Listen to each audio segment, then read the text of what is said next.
Welcome to the Red Wagon, a podcast for employees and friends at Children's of Alabama. Today we're talking with Lori Moeller, who's our Vice President of Customer Service, and Children's recently won a very big award. It's called the NRC Health Excellence Award for 2020. And we'll get into the details of that award, what it means, and how distinguished it is a little bit later. But Lori, we want to first talk about some insights that our patient families are sharing. This is an award that addresses the feedback that patient families have given to us and their experience here at Children's. And so let's back up and start with the process. How do we gather feedback from our patient families? What does that look like? Absolutely, and thank you for the opportunity to do this. Let me start with a bit of background around our partner in the patient and family experience. We do partner with NRC Health, which is a very large company in Lincoln, Nebraska. We've been partners with them for the last 10 years. They focus only on healthcare, which is important. They have 40 some odd years of experience and represent over 9,000 healthcare clients across the world. So it's important to note that not only do they bring us the experience of gathering our patient and family feedback, but they also help us to design a patient and health experience that inspires loyalty. I'll get into that a bit more later. That's very important with respect to the award that we received. So 5 years ago, we began the transition from a mail survey with NRC leading the way to an email survey. Children's Emergency Department was actually selected by NRC to be a pilot site for that survey, which was very significant both for our emergency department and for NRC. We then moved on to the process of bringing on the rest of our organization over the next 18 months and now have 13 of our units, clinics, and other service sites who use both an email survey and an interactive voice survey to gather the patient feedback. The surveys are short and customizable, and most importantly, and this is a big factor, the data is received almost real time. Okay, so right after their clinic appointment, they're getting that survey. We are getting feedback from them within 24 hours, depending on when they complete the survey. And how is that important? I know with the mail survey, you used to get it several weeks later. My daughter was a patient, and we received a survey several weeks after. But I would imagine that that's most important to receive it within those 24 hours after that appointment. Absolutely, because they can remember what happened for one thing. Not only was the mail survey received weeks after the appointment or the inpatient stay, it was also very, very long. So we did not get many surveys back. With the email and the interactive voice surveys, just to give you an idea of what that means, since January, we have sent over 90,000 surveys to our families. Mm-hmm. We have received just over 27,000 completed surveys for a response rate of close to 30%, which is very, very good. Also interesting to note, people find this pretty interesting, from surveys that are received, 21% of our families respond to the survey via email. 79% respond to the interactive phone survey. So that's an actual person that's asking, or is it like a computerized? That's a computerized interactive voice response that we're all pretty familiar with now, and that's the way most of our families choose to respond to the survey. That's great. I mean, it's really documenting that patient's experience, right? What types of questions are they asking on the survey? Interestingly, the units, clinics, leadership of those areas can choose what questions are pertinent to their area. But typically, we ask questions around communication. How well did they listen to you? Did you feel respected? Things like that, because we've learned from the research over time that that's what drives loyalty and improves the patient experience. Right. So it's all about trust, respect, and communication. And then tell us about some of the feedback data that we've received since March with our COVID-19 measures, our extra safety measures and guidelines that have been put into place. What kinds of things are patient families saying about that? This is where it gets really interesting. I have been very amazed at the scores since March. Okay. So if you'll bear with me, I am going to read a few numbers, but I think you'll see the impact. So I mentioned that our surveys are customizable, which allows for our different points of service to capture the data that they need. That's the case with one or two exceptions. So across all 13 of our survey pods, called survey pods, we ask one question, and that question is, on a scale of 0 to 10, how likely would you be to recommend this facility to your family and friends? From the responses to this question, we are able to calculate a loyalty score. We call it the Net Promoter Score. So the top box scores on that question are the 9s and 10s. We call the people who rate us a 9 or 10 promoters. Okay. Those who give us a 0 to 6, we call detractors. We have room for improvement there. Sure. To get to the Net Promoter Score, we subtract the percentage of detractors from the percentage of promoters. So a 50% would be right in the middle. Okay. We always have very good Net Promoter Scores, but overall, for our system as a whole, that's all 13 areas that we survey, the Net Promoter Score in mid-March, this is before we went into the COVID period, was 83.6. In April, it was 88.6, so it improved 5 points. Wow. Now it's running about 87.6. So as we're bringing our patients back, our staff back, we're starting to see a little slip, but it's still holding pretty strong. Okay. The emergency department moved from a Net Promoter Score of 64.6 in March to 79.2 in April. So 15-point increase. It's now running about 71.7. And remember, keep in mind, this is real-time data, so it's very up to date. Right, and fluid, I'm sure. Absolutely. Inpatient, medical clinics all follow sort of the same pattern. What's most interesting is also in March, we introduced telehealth as an option for our families. It was introduced in mid-March, and because NRC had already been working with many, many clients who use telehealth, they were able to bring us up on a survey very quickly. Okay. So by April 1st, we had a survey. Since March, we've sent out 7,592 surveys for telehealth. 2,421 have been returned for a 32% response rate. Wow. It's phenomenal. Yeah. And, drumroll, the Net Promoter Score has averaged 92%. Our families love telehealth. What are some of the comments that they have made about telehealth? I would imagine you have lots of those, lots of good all feedback. Been positive. I'm smiling behind this mask because I'm just so excited about the results of this and what we've learned from that. So I'm going to read one comment about telehealth. Due to COVID, we Zoomed with our doctor. It was, all caps, amazing. What has always been a 2 to 3 hour wait, room, nurse, intern, finally doctor, was a 15-minute right to the doctor. In and done. If this could be part of the new normal, it would be much better for children. The stress of having to miss school, wait, scary environment, all gone. Take note, please.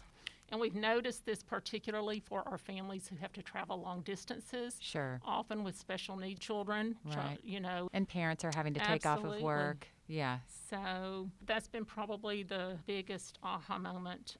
Also, we noticed through comments that our families are really observing everything we do. We are the role models for safety in this environment. What are some of the other things that they've noticed? Have they noticed some things that we could improve on, during COVID-19 measures that we've taken? They have. Our families aren't shy, so they've let us know. But they've observed a lot about COVID and the pandemic. And a nice thing that we can do through NRC is we can search for keywords. Okay. So we've had 37 of our comments where the families actually mentioned the word COVID. Okay. So I'm going to read a positive comment about that. The staff took very efficient and quick care of my son during this emergency. this patient was seen in Russell surgery. They made sure to always explain to me and my son about what was happening and went out of their way to keep us comfortable. We were nervous knowing we had to come to the hospital during the COVID-19 crisis, but the hospital staff and facility were extremely clean. Everyone sanitized, and many things were done to ensure our safety. We will definitely use this hospital if needed again in the future. The other word I searched on, and this one we've had comments that were excellent, and then we've had some opportunities for improvement. That was mask. Okay. You know, we're all learning to wear masks. Right. So this was a comment from our emergency department. I was very pleased with the entire precautions in place. Mask, temperature checks for myself and my child, and that we were never around any other families. It made me feel valued. My health as a parent in the middle of this pandemic was not taken lightly. My child was very well cared for by the staff and the students that were shadowing. We went in for a wound to be stitched on a 2-year-old, and she wants to go back and see everyone she met today. So it was definitely not the traumatizing experience I was expecting. I think that this demonstrates the value of having the feedback, of knowing real time how we're performing so we can make modifications if we need to. Right. And it also shows you how perceptive those parents are, and they're really taking in the environment and taking in the staff and what they say and how they react and the types of questions they ask to make them feel more comfortable. And we've done so much as an organization to communicate that it's safe to be here. Right. I mean, we know that. We know that there's apprehension. So when we can look at the feedback and see that what we're saying and what we're doing is working, that's good. And all this data is shared and comments are shared with the leadership, which is important. Absolutely. Let's get into the award. Let's talk about some good news. Amidst COVID-19, we have some great news to share. So, NRC Health Excellence Award, what does this mean across the board? Several things. First of all, the opportunity that Children's has as a hospital and as a pediatric community not only exist in the safety and quality world through solutions for patient safety and otherwise, but it also exists in the patient experience world. There are over 25 freestanding children's hospitals that use NRC. They're clients of NRC. Okay. So that's a platform for us to collaborate. Interestingly, next year, should we be able to meet again in person, we will host the Pediatric Collaborative for NRC here at our organization and in Birmingham, which I'm very proud of. That will be upwards of 20 children's hospital representatives, patient experience officers on our campus. The other thing before I get into the big announcement is that we were selected because of our very positive magnet scores. Even though we're not a magnet certified organization right now, we still ask the magnet questions on our surveys. I got a call from NRC a couple of months ago that said, did you know that you're outperforming all of the children's hospital benchmarks on your magnet surveys? I said, no. Oh, wow. It's not something I look at that much because we're not magnet certified. And they said, well, we would like to do a case study on your emergency department and your clinics because consistently over 8 quarters, which is what magnet requires, you've outperformed the benchmark on things like care coordination, careful listening, courtesy and respect, patient education, and so forth. So again, very, very proud of our ability to have a case study published to 9,000 NRC's clients. Wow, that's phenomenal. So tell us about the big award. The big award. What they measure and how do you think we got where we are? It wasn't by coincidence that I went through all of those numbers about the Net Promoter Score. The Net Promoter Score is the commonality between all of the benchmarks and so forth that NRC pays attention to. So every year there's an award ceremony. Children's has won an award in the past, but I received notification that we were going to be receiving the big award for pediatrics.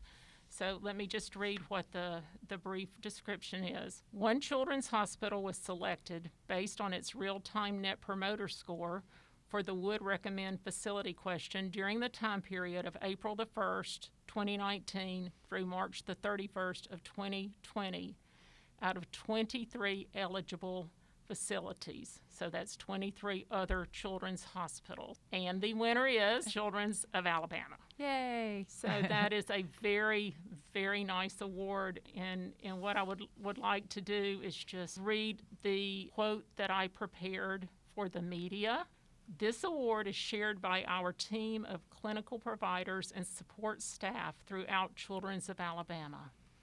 Of the many outstanding organizations qualified to receive this award from NRC Health, Children's of Alabama rose to the top because our patients' feedback scores reflected that they clearly value our customer-focused culture.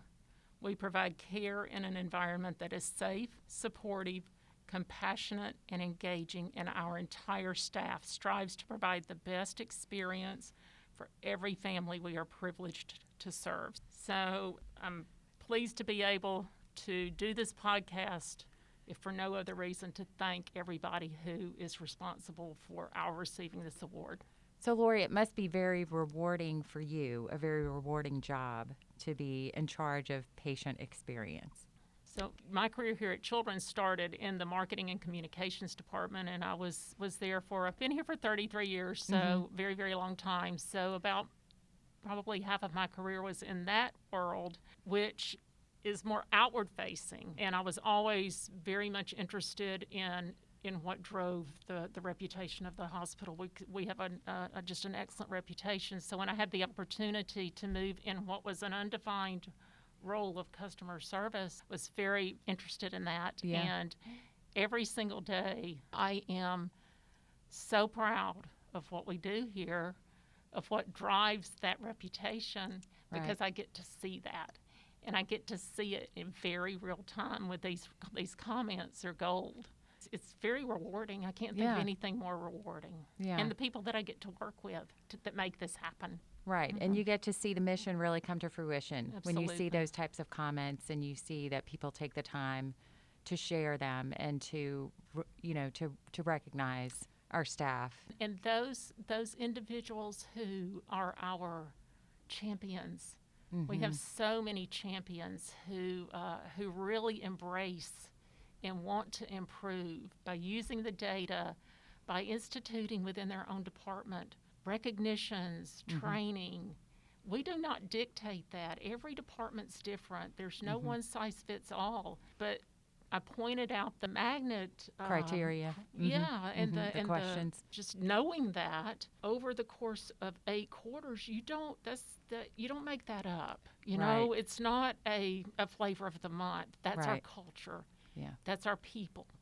Our people, our employees, drive this patient experience data. You couldn't have that if you didn't have engaged employees. That's right. And that's what I'm proud of. So finally, now that we've gotten through the Excellence Award and talked about that, in real time, on a daily basis, when we're receiving this feedback and these comments, how does the staff find out about it? Are you sharing that with staff on a regular basis? The beauty of working with NRC from the beginning is that we decided to take a very decentralized approach.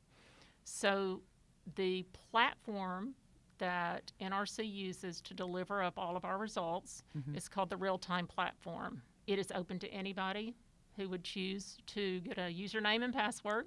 They can do that immediately, and we're very transparent. They can look at their own data. They can look at their comments, and every leader in the organization, unit leader, clinic leader, emergency department leadership, PTOT, speech and hearing, and so on and so forth, have access to it. Many departments pull the data and regularly and post it on their huddle boards.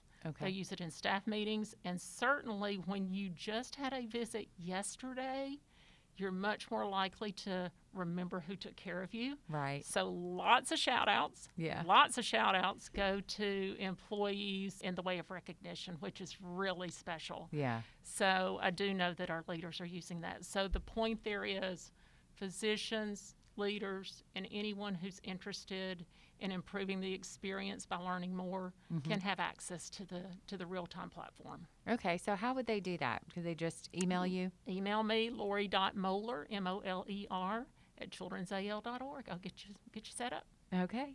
Anything else that you wanted to share with us today? No, just again, thank you for all that you do, and you should be very proud of this award. Absolutely. More on that award later. Thanks, Lori. You're welcome. And thanks for joining us, everybody.